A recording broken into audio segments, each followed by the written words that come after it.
This Sunday we were studying 1 Samuel, very beginning of 1 Samuel. We're studying about Hannah, about her son Samuel, but this lesson today is mainly Hannah. Last week we discussed Deborah, and that was titled a dutiful judge. And this week is Hannah, a faithful suppliant. She does show to be very faithful. And the one thing that struck me when I was reading through my study guide here, the teacher's book, and it's something to keep in mind as we go through today's lesson, is Jeremiah 29:11. And it says there that I know the plans I have for you. That'll ring true to all of us. The Lord does have plans for all of us, and we need to be able to open up our hearts to let Him do that. That's not always the easiest. We always kind of think of ourselves. And the one thing the Bible will teach us in all things is to think of others, to put others before you, to love your neighbor as thyself. Because there's no problem that anybody has in loving themselves. And so if we can just love our neighbors in the same way, we'll be doing much better off. But all of this, the Lord has a plan for us. And let us open that up and let Him do His will through us. So, Samuel here was the prophet that he crowned Saul, he crowned King David. He is a very pivotal figure in the Bible. And what's very interesting right here is the very opening of chapter 1. I know our verses start at verse 9, but I'd like to read before that. Now there was a certain man of Ramathaim Zophim of Mount Ephraim, and his name was Elkanah, the son of Jeroham, the son of Elihu, the son of Tobu, and the son of Zoph, an Ephrathite. And he had two wives. The name of the one was Hannah, and the name of the other was Peninnah. And Peninnah had children, Hannah and Hannah. And this man went up out of his city yearly to worship and to sacrifice to the Lord of hosts in Shiloh. And the two sons of Eli, Hophni and Phinehas, the priests of the Lord, were there.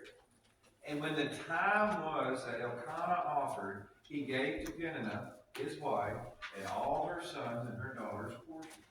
But unto Hannah he gave a worthy portion, for he loved Hannah. But the Lord had shut her womb. And her adversary also provoked her sore, for to make her fret, because the Lord had shut her womb. And as he did so year by year, when she went up to the house of the Lord, so she provoked her, therefore she wept and did not eat. Then said Elkanah, her husband, to her, Hannah, why weepest thou? Why eatest thou not? And why is thy heart grieved? Am not I better to thee than 10 sons? So that's the beginning. That's not a part of our lesson, but I think it gives you something very interesting here. It gives you some background to really understand the lesson. And one thing that I like about it is how it starts. There was a certain man. That may not seem like anything, but who was Elkanah? None of us know. We know his history here. I was listening to one pastor say, if you go back and listen to read 1 Corinthians in chapter 6, it does go through some history here, and you can see that Elkanah is a Levite. I did not verify that, but that was one that he said there. So maybe you got a little bit of background there, but beyond that, you don't really have anything. Who was Abraham? He was a certain man. Elkanah was a certain man. Zechariah, the son of John the Baptist. Who was he? A certain man. Just interesting that a certain man is the Lord just letting you know right there, he can use anybody. Anybody he wants. Elkanah was just a certain man. Nothing peculiar about him. Nothing uplifting. Nothing to lower him. Just average guy. But the Lord saw something there. And again, in all ways, the Lord picks the time. In choosing when the Lord chose a king for Israel, that was just a certain man. Son of Jesse, the ruddy little kid. Now, I'd say he was a handsome man, but he was small. And the people chose What do they choose? The big, the huge. Said Saul was a head taller than every other Israelite. He was a big man. David was not. He was just a servant man, an average person. And the Lord has a way of doing His will through that. And that's how you can know it's always the Lord's work. Because the Lord wants you to understand it's Him, not you. It's not us. It's not the best athlete or the fastest car driver or anything like that. It's the Lord who does all things, just through certain means. And through that, Elkanah had 2 wives. Now, the Bible may not explicitly say polygamy is wrong. It did allow it, but it did speak against it. In Genesis 2:24, it says, "Therefore a man shall leave his father and his mother and hold fast to his wife, and they shall become one flesh." Jesus quotes this in Matthew 19, verses 4 through 6. So though the Bible does not explicitly say polygamy is wrong, in several places it talks about one man and one wife. As a matter of fact, if you think back to any polygamous relationship that was in there, how well did it work? Not exactly. Abraham had 2 wives. How well did they get along? You know, let's see here. Isaac had 2 wives. How well they get along? Right here, Paul tells us in 1 Timothy 3:2 and 3:12, and also in Titus 1:6, he requires that church leaders and deacons must be a husband of 1 wife. And then in 1 Corinthians 7:2, Paul writes, "Let each man have his own wife, and let each woman have her own husband." Again, speaking of one. And I think right there, Jesus spoke best about it all in Matthew when he said, "No man can have 2 masters." So I think that's pretty clear right there as well. So with that, you see that Elkanah has 2 wives here, and they don't get along very well. Now, one may assume just because she was listed first that maybe Hannah was his first wife. But he loved her. And he did not love, well, he didn't say that he didn't love, but he did not love Peninnah the same. Another relationship just like that, was Jacob. Did he love Rebekah? Or was it Rebekah or Rachel? I get them confused. I think it was Rebekah. Did he love her? No, it was Rachel. Did he love Rachel? Did he love her sister Hagar? Not so much. And so there was strife between them there. And in this case, and the same there, as with Rachel, Hannah was barren. Hannah could not have children. And we can surmise that maybe that's why Elkanah got his second wife.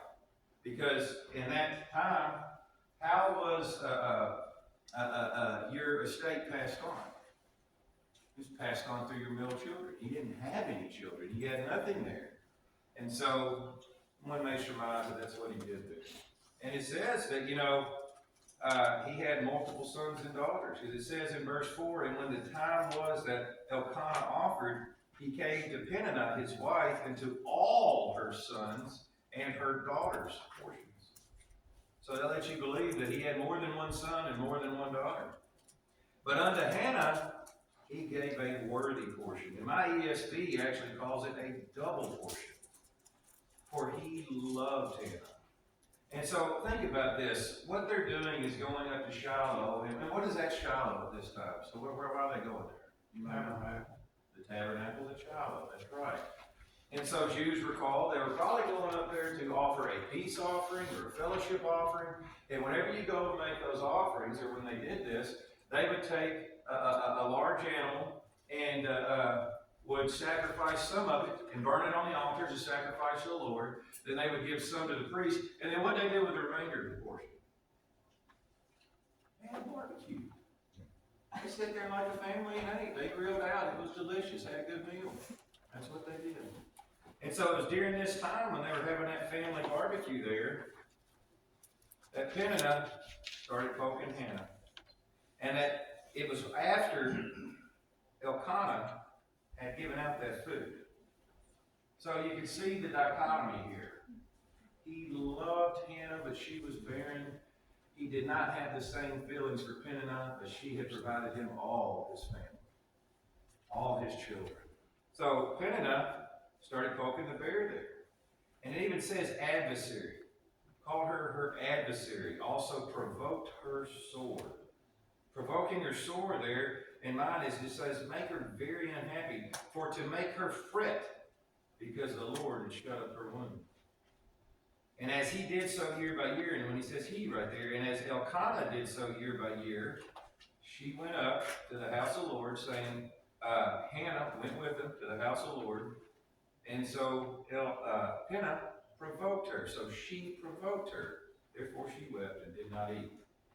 Now think about that. She's at the tabernacle. She's at the house of the Lord, in the presence of the Lord. There's a wonderful feast there. It's supposed to be a celebration. It's a fellowship or peace offering. Either way, you're coming to celebrate God. She has a double portion, and that's meant for the member of that party that is to be highly praised, is to be just so thankful that the family is just so happy that this person is there. Had a double portion, more than all.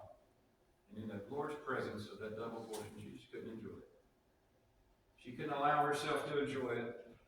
Her adversary there was provoking her, and she cried. And we know that because Elkanah asked her, why? Why weepest thou? Now, this is typical of a husband here, trying to do the best you can there, not knowing the truth. And what was his comment? Well, aren't I better than 10 sons? I love you. But I don't really think that's what she was looking for. And we know that because as we go into our lesson here the next day, so Hannah rose up after they had eaten in Shiloh, after they had drunk. Now Eli the priest sat upon a seat by a post of the temple of the Lord. And she was in bitterness of soul, and prayed unto the Lord, and wept sore. And she vowed a vow, and said, O Lord of hosts, if thou wilt indeed look on the affliction of thine handmaid, and remember me, and not forget thine handmaid, but wilt give unto thine handmaid a man-child, then I will give him unto the Lord all the days of his life, and there shall be no razor come upon his head. So she went before the Lord. So she was in poor spirit. She was crying. She was weeping. This is something she longed for. She was in bitterness of soul. But what did she do? Verse 10. She was in bitterness of soul. She did what we all should do. She prayed. She prayed unto the Lord and wept sore. Now later on we'll find out down here that she tells Eli that she poured out her soul. But right now, all we know is that she was in this bitterness. She was in a lowly, lowly place. And so she went to the Lord. And she vowed a vow. Vowed a vow that if he remembered her, then, and he would not forget thine handmaid, she would give him a man-child, and she would give him unto the Lord all the days of his life. What does that sound like? Who does that remind you of? If. Who was that? You may remember at the very beginning in Genesis, at Bethel, Jacob built an altar, and he had a dream. He built the altar after the dream. What was the dream? You may remember that Jacob's dream. The ladder going to heaven. That's right, up and down. And God had already called Jacob and sent him out. And then Jacob made a deal with God. And it doesn't really work that way, does it? But it worked for Jacob. The Lord is long suffering. And we're very blessed with that. Jacob said, if you take care of me, and if you bring me back here, then I will let you be my God. That's what he said. It's almost the same as what Hannah said right here. Hannah said, she vowed a vow. Look upon the affliction of thy handmaid, remember me, and not forget thine handmaid. But will give unto thine handmaid a man-child, and I will give him unto the Lord all the days of his life, and there shall be no razor come upon his head. There is a vow right here, and what is that vow? That vow has a name. Nazarite. It's a Nazarite vow. That is correct. Basically, it was for a time period, generally. You were not to cut your hair, and a Nazarite vow could be made by a man or a woman. It says it explicitly, male or female.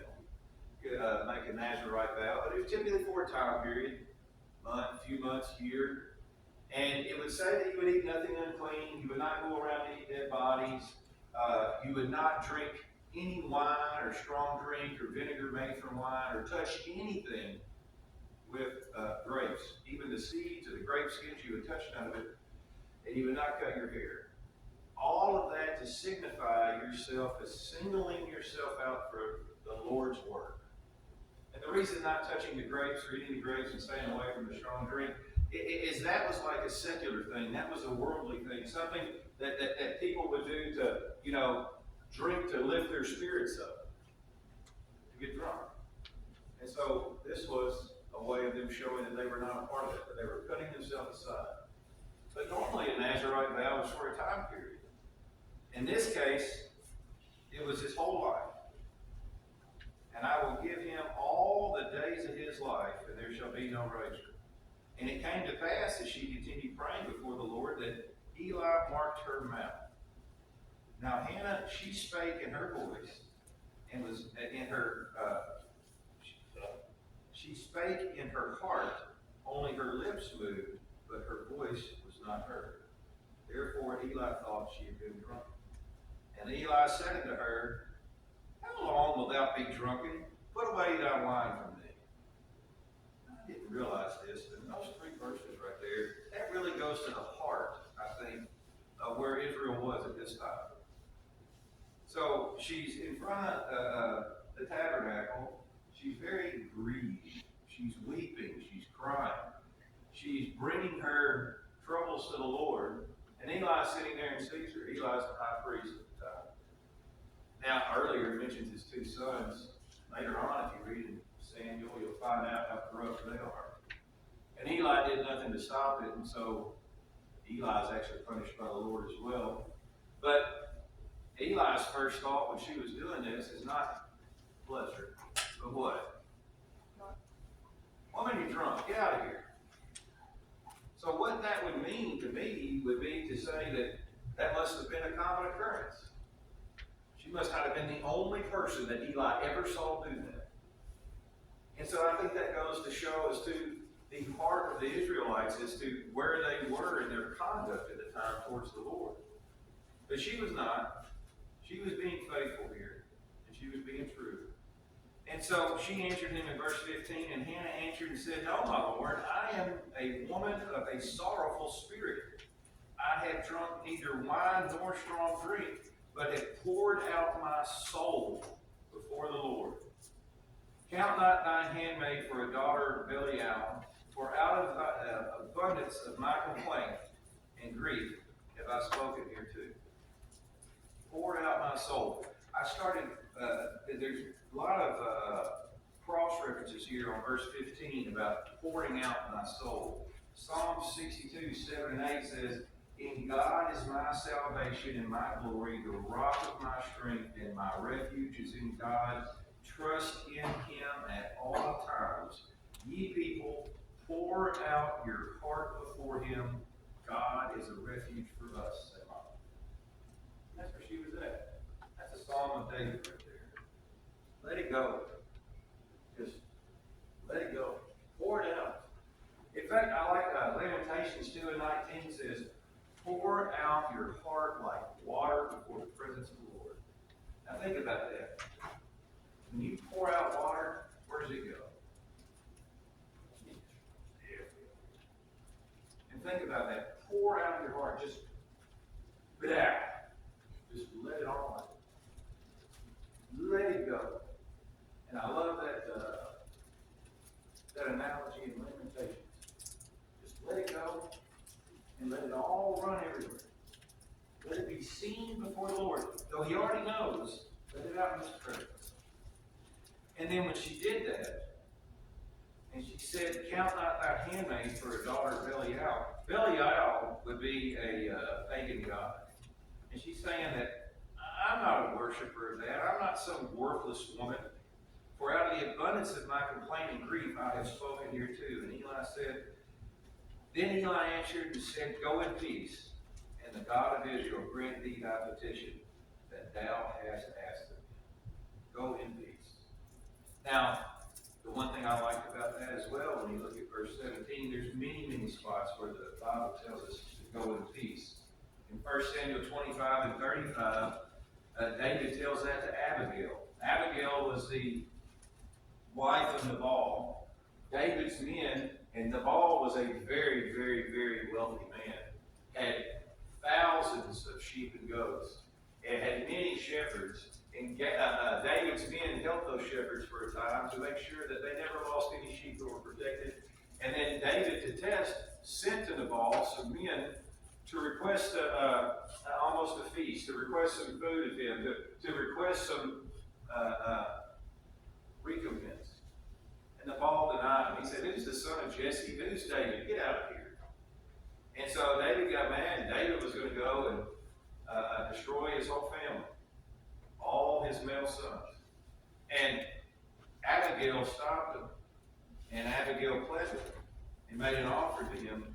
And that's when David found out that it wasn't his job to pass judgment on Nabal. He allowed the Lord to do that. The Lord did 10 days later. But David told Abigail to go up in peace. Let's see here. 2 Kings 5 and 19, Elisha tells Naaman, and remember Naaman was the pagan general, I think he was Babylonian, who had leprosy. He was just covered in leprosy. And he told him to go and wash in the Jordan 7 times, and when he came out, he was cleansed. He had no more leprosy. And he went and wanted to give presents to Elisha, and Elisha refused. And all Elisha told him to do was to go in peace. And then in Mark 5 and 34, Jesus healed a woman who had a blood discharge for over 12 years. Now that woman showed complete faith. Though, didn't really see it till I was reading today. All she kept telling herself is, if I could just touch his garment. If I could just touch his garment, I know he would heal me. And though she might have been thinking about something physically there, she showed so much faith that he not only healed her physically, he also forgave her of all her sins. And what is so interesting about this tale is Jesus is walking in a crowd. And he asked, Who touched me? And she didn't literally touch him. She touched his garment, is what the text tells us. And he felt the power leave him. Now, what's so interesting is when he asked his disciples, Who touched me? They said, Lord, there's people all around you, bugging you from all sides. I mean, who do you mean who touched you? And so what that tells me is that he was not in some bubble. She was not the only person at that time that was touching his clothing, but she was the only one that received a blessing at that time. So that could tell you that the Lord knew her faith and allowed her to receive that. And when she comes back, she was fearful, and he kept asking, Who touched me? All he said is to go in peace and be healed here. In the Old Testament, wishing peace means desiring total prosperity, health, and spiritual completeness for another person.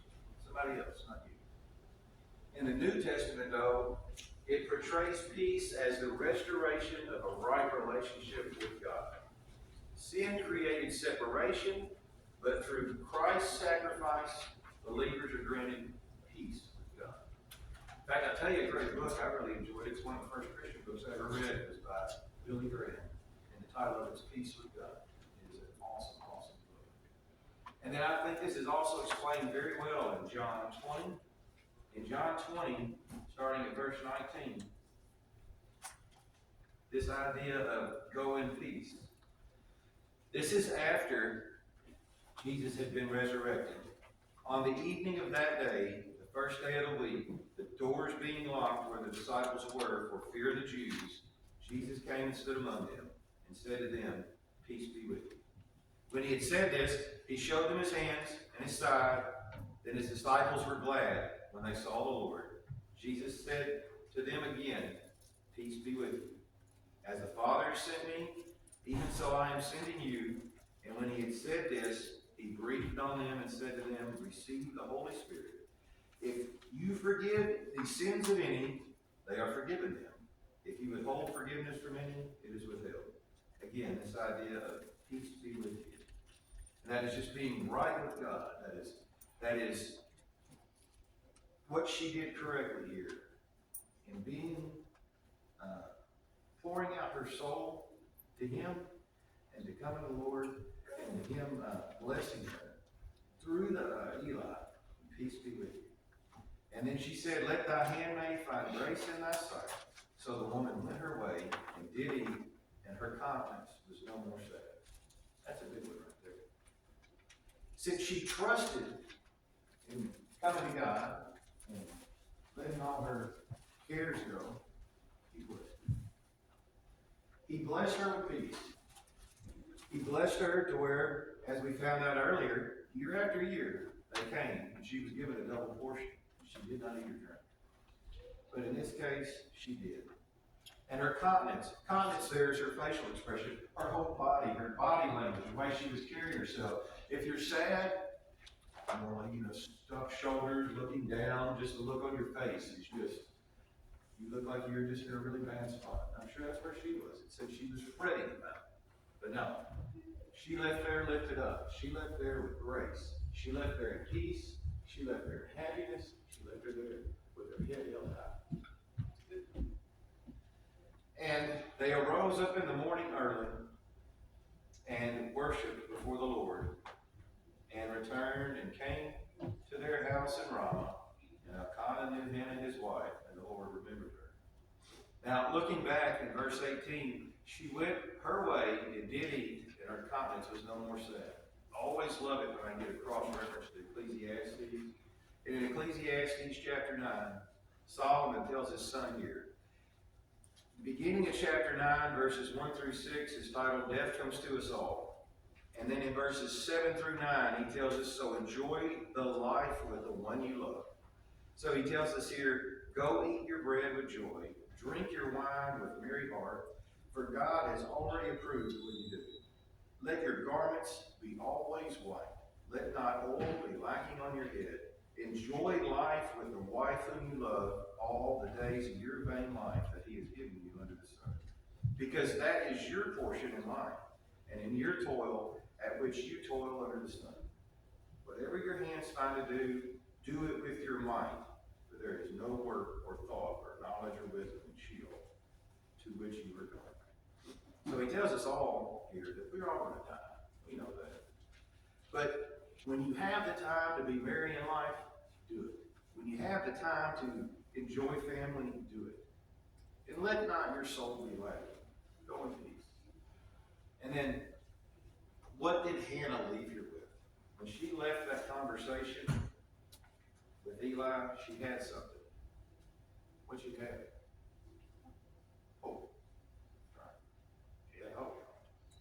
Romans 15 and 13 says, may the God of hope fill you with all joy and peace in believing, so that by the power of the Holy Spirit you may abound in hope. Now going on to verse 19 here. It tells us that they went back home.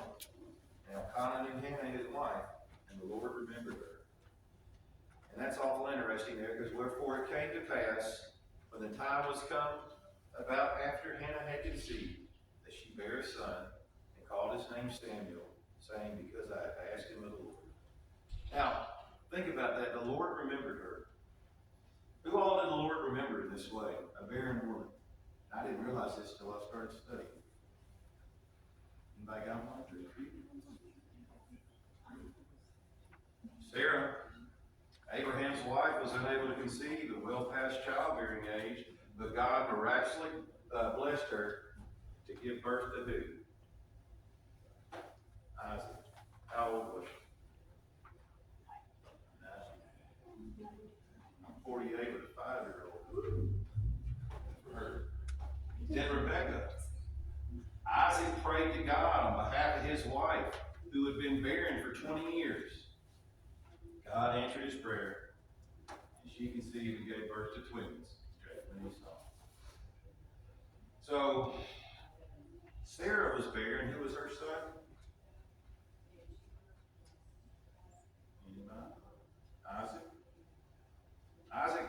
Rebecca, she was barren. Who was her son?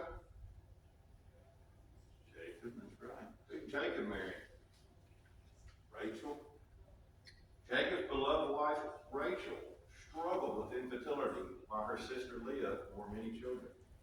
God eventually heard her prayers and opened her womb, blessing her with Joseph and later Benjamin. And then there's another here. This is one that I found in Judges. Manoah's wife, the mother of Samson.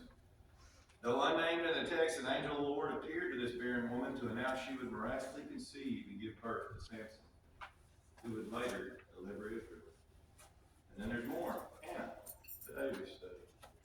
And then there's the Shunammite woman, the wealthy woman of Shunem, who showed hospitality to the prophet Elisha, was told by the prophet that she would have a son.